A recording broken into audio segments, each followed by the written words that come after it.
had by no means set out to follow a well-trodden path.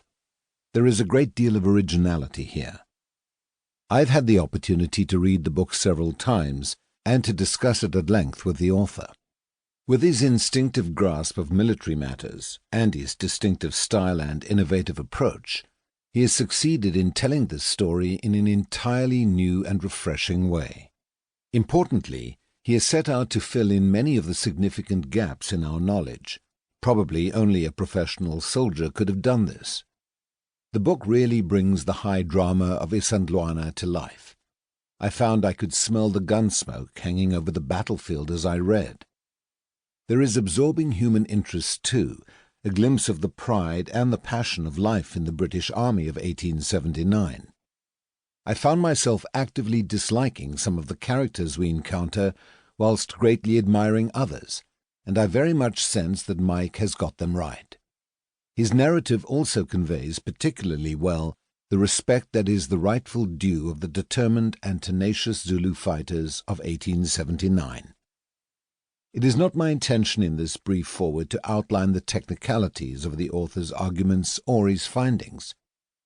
Suffice it to say, there are two key areas which are particularly noteworthy. Firstly, through careful analysis of time and space, he develops an entirely new explanation of the Zulu preliminary moves in advance of the heavy fighting. This aspect alone directly challenges the orthodox interpretation of the battle, but there are many other thought-provoking ideas within these pages. The second point of note is the author's vivid insight into the character, the tactics, and the fighting skills of the immensely tough and highly experienced 24th Regiment. It fought an intense but orderly fighting withdrawal from extended defensive positions through to a final stand at the foot of Isandlwana. This particular phase of the battle is most often glossed over quickly, as conventionally historians have had next to nothing to draw on.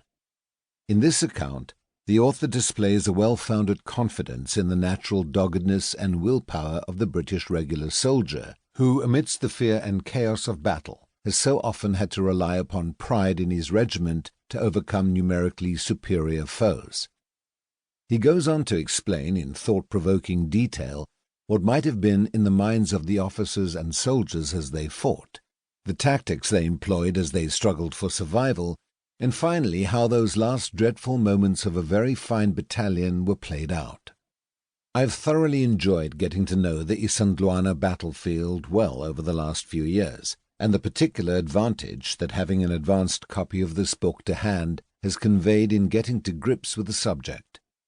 How Can Man Die Better is a terrific read, and makes for a fine debut by a man who promises to be one of our most readable military historians. Like Wolves on the Fold, his account of the defence of Rorke's Drift follows shortly, and will no doubt offer many new insights into that equally intriguing and most famous of actions. David Keenan. Preface to the first edition. Something kept calling me back. The more time I spent at Isandlwana, the less convinced I became that the historians had mastered the great battle. There were dimensions of time and space that just did not add up. There were major Zulu troop movements that nobody had explained, but which simply had to have a cause or a reason behind them. The destruction of the 24th Regiment was, it seemed, altogether too difficult to piece together. But if ever a tale cried out to be told well, it is the story of this supremely dramatic confrontation. This much we owe to those who fell.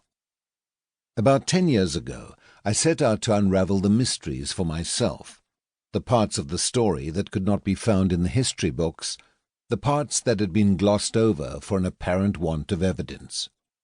I found that, as a professional soldier, I could sometimes see things on the ground or in the sources which had somehow evaded the historians. Now, whenever I went back to Isandlwana, I went with a specific purpose. Gradually I developed my theories.